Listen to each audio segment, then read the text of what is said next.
I remember the first time I found that game. It wasn't at a store or on some legitimate platform, but buried in a dusty folder on an old USB I had bought from a flea market.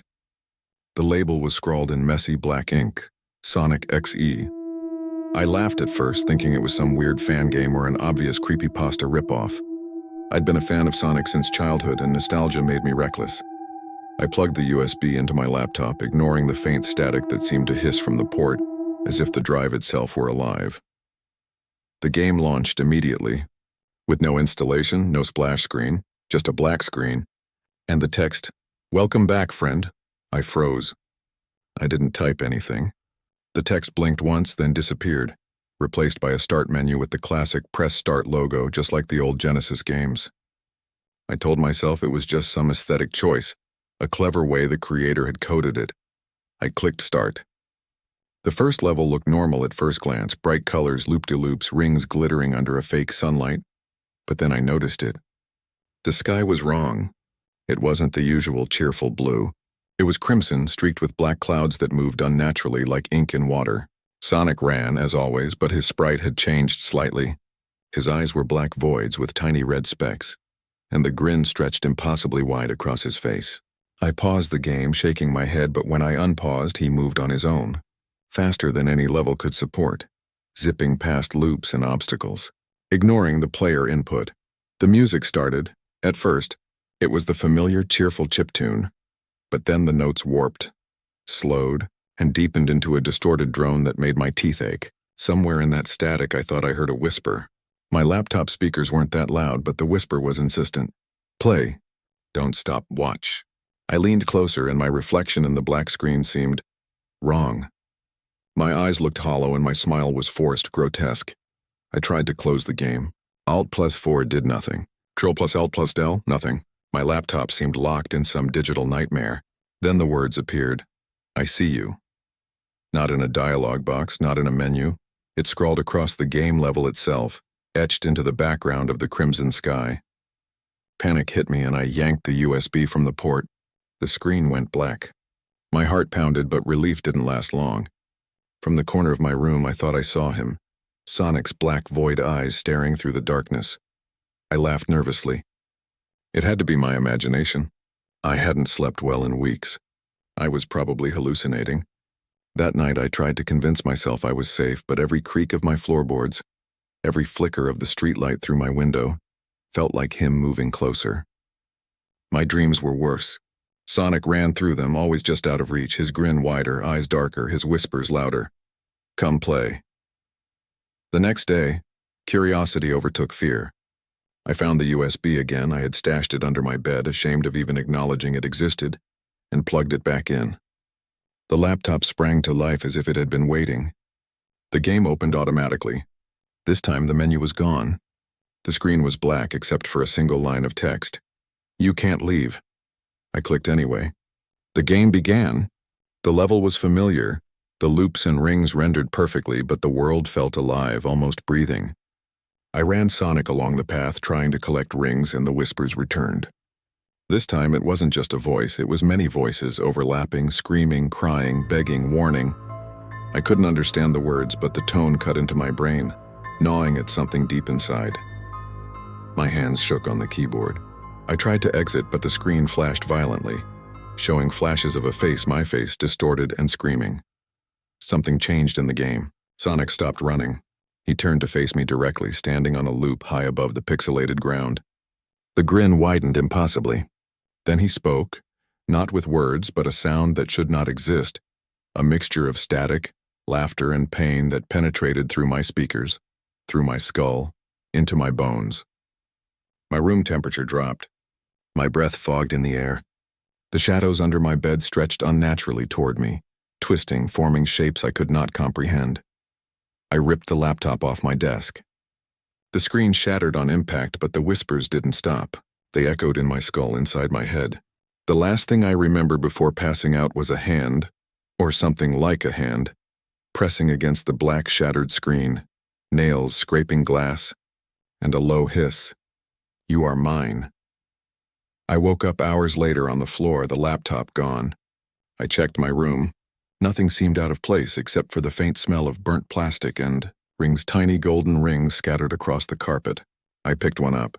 It was cold, heavier than it should have been, and when I touched it, my reflection in the window behind me smiled back with eyes that weren't mine. I threw the ring into the trash, trying to rationalize everything. But that night the dreams returned, and this time Sonic wasn't just running on a screen. He was in my room. The whispers weren't coming from my laptop, they were coming from inside my skull. Play with me, sleep became impossible. I barricaded myself in my bedroom, unplugged every device, destroyed the USB, and even considered moving. But it didn't matter. Shadows followed me. Static crawled under my skin. My friends noticed I was different. I spoke less, flinched more, and sometimes when I blinked I could see that grin in the corner of my vision, watching, waiting. Weeks passed. I stopped trying to fight it. The whispers had names now, my name calling me. Sonic was patient, omnipresent. He waited in the corners, in reflections in every electronic device, in every faint movement behind my eyelids. The worst part was the screenless whispers. They promised me something, though I didn't know what. Safety, maybe? Or something worse, I don't know how long it's been. Days, weeks, months. The sense of time is fractured now.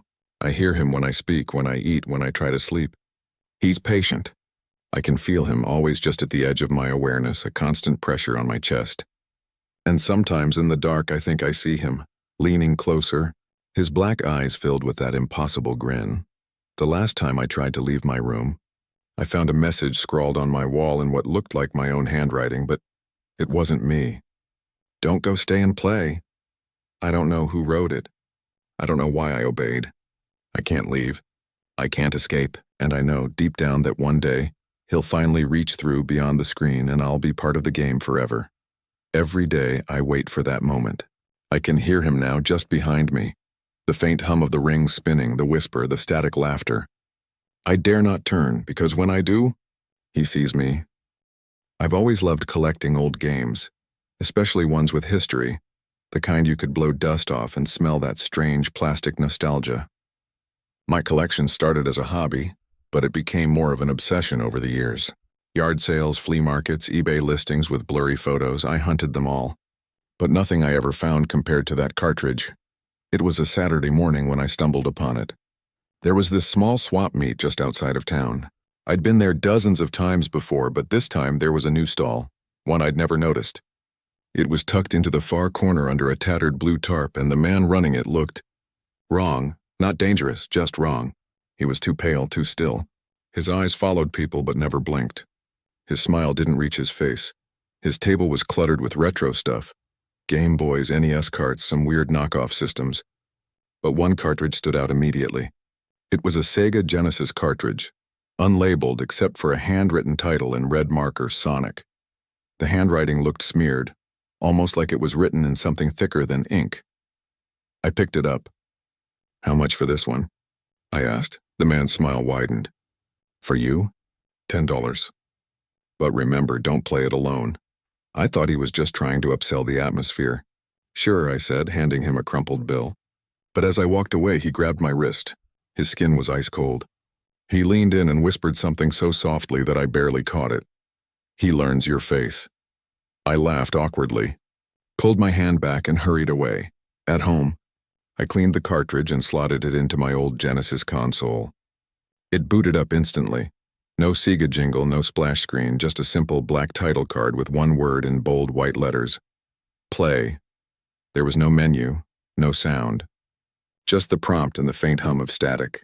I pressed start. The game loaded what looked like Green Hill Zone, but the colors were off. The grass was darker, almost rotting. The sky pulsed in a slow rhythm like breathing. Sonic stood there idle, staring forward. His sprite looked normal, but something in his eyes, two small dark pixels, felt alive. I moved him forward. Everything seemed fine until I realized there were no enemies, no rings, no checkpoints. Just an empty, endless landscape. And the further I ran, the more the world started, decaying. The trees bent backward, the ground cracked. And the music, if it could be called that, was a warped, low-pitched version of the classic Sonic theme, slowed to a crawl, each note drawn out until it felt like a moan. Then Sonic stopped. Not because I stopped him, but because he turned. Toward me. It wasn't part of the game animation. His sprite literally rotated, breaking the game's own pixel art.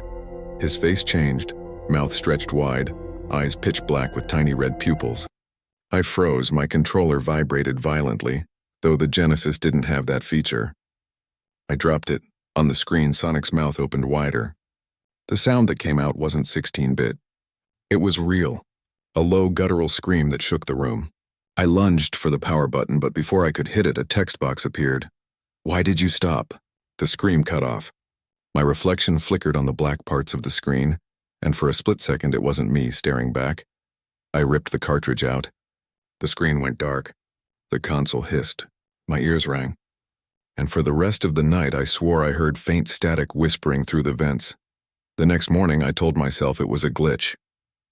A bad ROM hack, but curiosity always wins. I plugged it in again. This time the title card was different. It didn't say play, it said welcome back, my name. I hadn't entered my name. The Genesis had no way of knowing it. The level that loaded wasn't Green Hill anymore. It was a place I didn't recognize. The ground was gray, cracked like dried flesh. The sky was black. Sonic wasn't smiling anymore. His eyes were wider, his face twitching as though it was trying to hold back something. Like he wanted to scream but couldn't. The level had something moving in the background. At first I thought they were trees, but as I looked closer they were figures. Dozens of them. Human-shaped, frozen mid-step. Their faces blurred, twisted. Some looked like they were screaming. Others were missing their eyes. And one of them, one near the middle, was wearing my hoodie. I paused the game and looked over my shoulder. The room was empty, but I could feel a presence, heavy and cold, standing just behind me. I unpaused. Sonic moved on his own again. He walked slowly toward the screen, closer and closer until his face filled it entirely. Then the screen glitched, flickering between static and frames of what looked like real photos. I saw my own bedroom, my desk, my reflection, and then a new text box appeared. "I like your face." I slammed the power switch. But this time the Genesis didn't turn off. The power light stayed on. The cartridge felt hot, almost burning. Then came the knocking. It was faint at first, coming from the hallway outside my room. I sat frozen, listening. The knock repeated, rhythmic, deliberate, 3 taps, pause, 3 more. I called out, but no answer. I grabbed my phone and turned on the flashlight. The hallway was empty, but on my bedroom door, there were fingerprints. Greasy, childlike smears pressed into the wood. I slept with the lights on that night. The next morning I woke to find the Genesis powered on. The game was playing by itself. On the screen was a distorted version of Sonic's face, eyes flickering between red and black. The text at the bottom read, "Can I come in?" I didn't touch it. I unplugged everything, console, TV, power strip, everything, and left the house. When I came back hours later, the TV was on. The screen black, save for faint movement, like something pacing in the dark. And my reflection on the screen wasn't moving the way I was. I threw a towel over it and went to bed. But sleep wasn't any better. I dreamt of Sonic, his eyes, his grin, his voice whispering from behind static. "You can't hide from faces you wear." The following week, I noticed something strange in my photos. Every selfie, every reflection, my smile was wrong. In some of them, my mouth was too wide. My eyes were too black. My face looked like his. I stopped looking at mirrors. I stopped sleeping near electronics. But that didn't help. Sometimes when I blink too long, I see the game running again in the dark behind my eyelids. I tried to destroy the cartridge. Burn it, smash it, throw it into the river. Each time it came back. Once it was sitting neatly on my desk when I woke up, the word play glowing faintly in the dark. I started hearing the voices then, not from the TV, but from inside the walls. Faint scratching, like nails dragging across plaster. Whispers that sounded like static at first, but then became clearer. "Show me your face." I moved out 2 months later. I left the console, the cartridge, everything. But I couldn't leave him. Every reflection I see still moves half a second too late. Sometimes I wake up to find handprints on the inside of my window. Small, smeared, greasy fingerprints. And once, just once, I woke up facing the mirror across from my bed. My reflection smiled before I did. "I think he's learning again. He's learning my face." It started with a noise, a tiny, sharp ping that echoed through my headphones while I was editing footage for my retro gaming channel. I'd been recording gameplay of Sonic the Hedgehog 3, my favorite childhood game, for a nostalgia video. The sound was out of place, though. It wasn't part of the game's music, nor a notification, just a sharp metallic ping like something dropping on metal. I ignored it. I kept playing. But then my game froze. The music slowed down to a warped drone. The background flickered to black and red, and Sonic, my Sonic, stopped mid-run. His sprite trembled. Then his face changed. It was subtle at first. His grin dipped into a frown, his eyes darker, sharper. I thought it was just a ROM glitch. I'd been using an emulator after all. I saved and closed it, but when I tried to reopen the game, a new save file had appeared. Slot 3. Title: Help Me. Playtime: 066606. I stared at it, half laughing, half confused. Some creep had probably built this into the ROM as a joke. I tried deleting the file. The delete sound chimed, but it didn't go away. I clicked it again. Nothing. The file remained, pulsing faintly on the screen like it was alive. I decided to ignore it and start a new game. But every time I did, the game glitched back to that same file. Slot 3 loading automatically. The level was Angel Island Zone, but stripped of color. Everything was gray, lifeless. The trees swayed unnaturally slow, and the background had something moving in it. Something large, dark, crawling behind the pixelated horizon. Sonic wasn't smiling. He just stood there, head tilted slightly, staring at me through the screen. I pressed forward. He didn't move. Instead, the game camera began panning toward him. Closer, closer, until his face filled the screen. The pixels glitched violently, turning his blue fur into static. His eyes were black holes leaking red. Then came a text box. "You saved me." The sound that followed wasn't music. It was breathing. Slow, labored breathing coming through my speakers. I froze, my microphone was off, my webcam covered. But I could hear it right next to my ear. I hit escape. The emulator closed. I sat back trying to shake it off. I told myself it was just an elaborate fan hack. Maybe even some malware designed to freak people out. But when I looked back at my desktop, the wallpaper had changed. It was Sonic. But not my Sonic.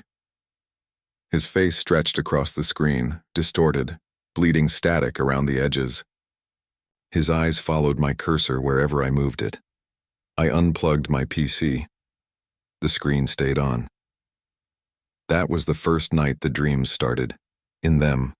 I was back in the level. Gray, empty, the world breathing like it had lungs.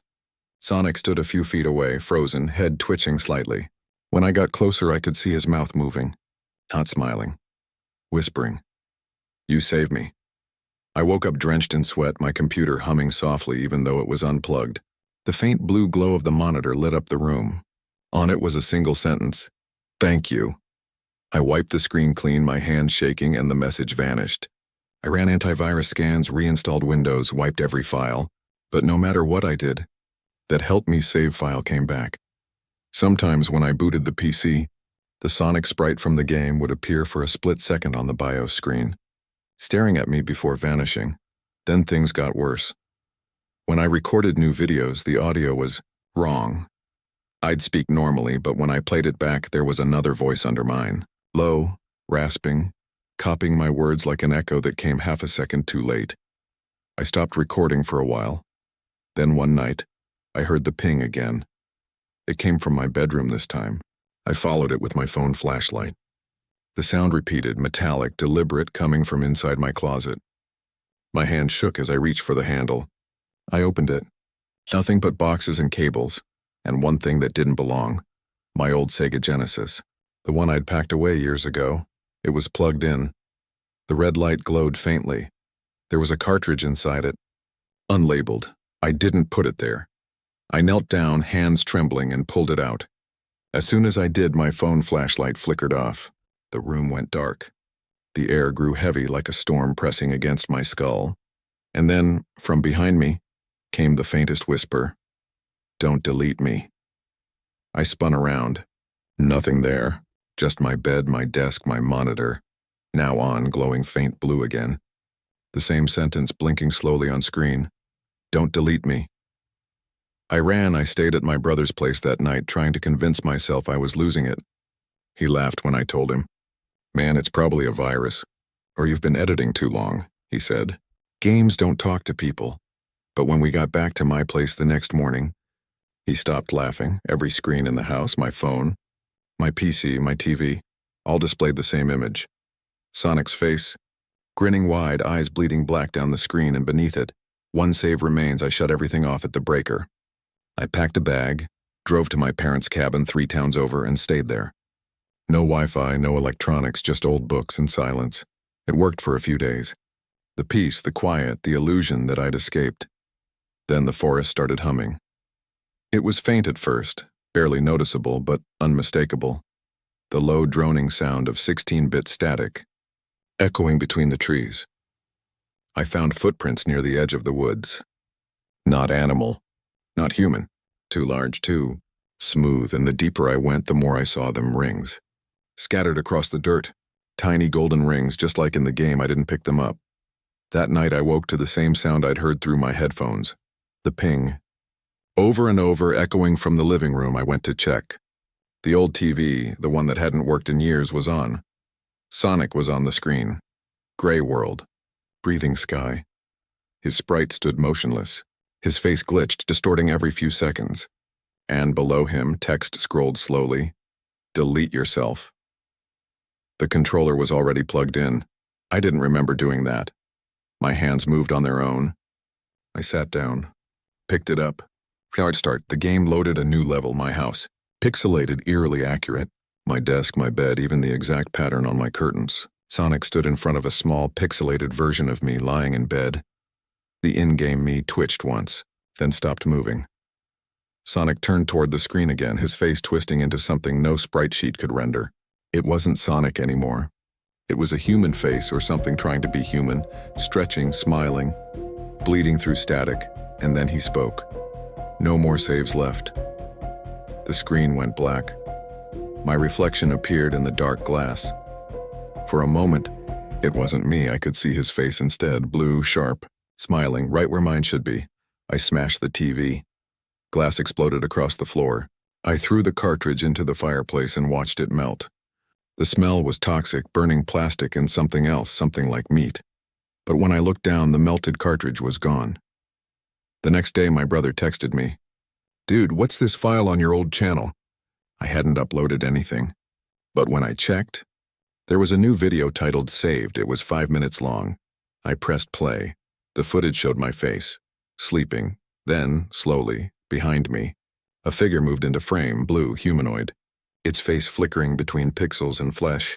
It leaned over me, whispering something I couldn't quite make out. Then it turned toward the camera and smiled.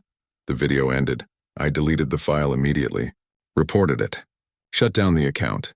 But even now, random videos keep appearing. Silent clips of me sleeping, working, walking down the street.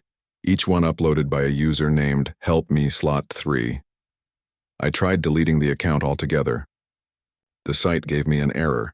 You cannot delete this save. That was 2 weeks ago. Now every time I turn on any screen, TV, phone, even the microwave display, I see him. The same face. The same grin. The same message flickering faintly underneath. You saved me. Now I'll save you. I don't know what that means. I'm scared to find out. But last night when I tried to sleep, I heard it again. That ping. This time, though, it didn't come from a speaker. It came from inside my head. And now, when I blink, I see the game still running.